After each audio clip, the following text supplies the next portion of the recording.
बोलते हैं ना कि बुरे टाइम में पता लगता है कि अपना कौन है। जब हम रोड पे घसीटे जा रहे थे तो छोड़ के बीजेपी को देश में जितनी भी पार्टियां हैं वो हमारे साथ में थी, हमारे दर्द को समझ पा रही थी, हमारे आंसू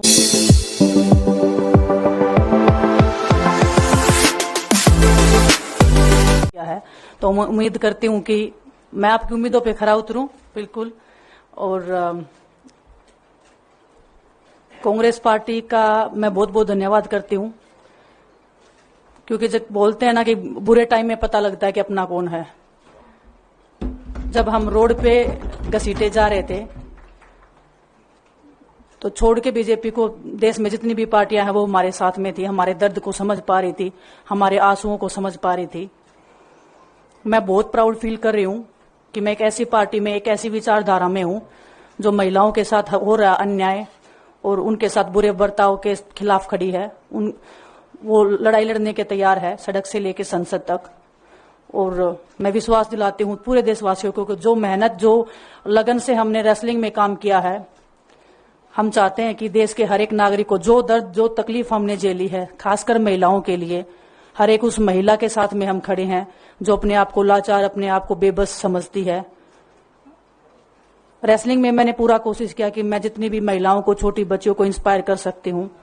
मैं चाहती तो मैं जंतर मंतर पे रेसलिंग छोड़ सकती थी और सभी लोग भी मान रहे थे, पूरा देश इस चीज पर विश्वास कर रहा था, क्योंकि बीजेपी आईटी सेल ने उस चीज को साबित करने की कोशिश की थी कि हम चले हुए कारतूस हैं, हम खत्म हो गए हैं, हम पॉलिटिक्स कर रहे हैं।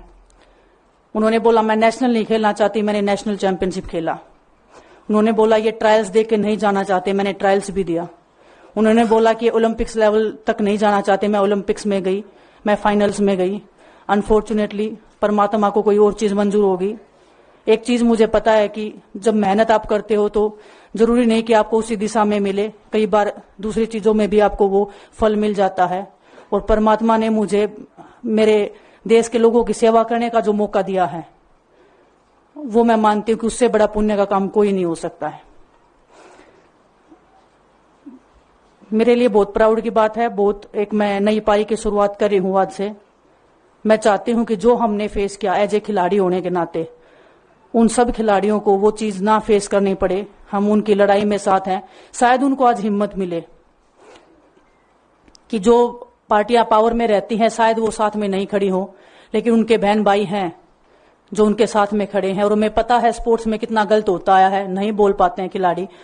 आप हमसे देख लो, बजरंग के ऊपर डोप का बैन लगा दिया 4 साल का, सिर्फ किसी लिए कि सिर्फ उन्होंने आवाज उठाई थी हमारे साथ बैठ के। तो उसका भुगतान हम कर रहे हैं, आज तक कर रहे हैं, लेकिन हम डरेंगे नहीं, पीछे नहीं हटेंगे। जो लड़ाई थी वो जारी है, खत्म नहीं हुई है।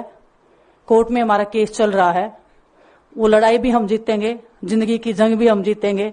खेल में जैसे हमने कभी हार नहीं मानी है, तो हम इस नए प्लेटफॉर्म पे जो आ रहे हैं, देश की सेवा का भाव, और सिर्फ बोलने तक सीमित नहीं रहेगा। ये हम दिल से हमने खेल किया है और दिल से हम ये काम करेंगे, जी जान से मेहनत करेंगे, अपने लोगों के बीच में रहेंगे। जो भी हम अपने लोगों का भला कर सकते हैं, चाहे कितना ही % हमारे हाथ में होगा, वो हम करने की कोशिश करेंगे।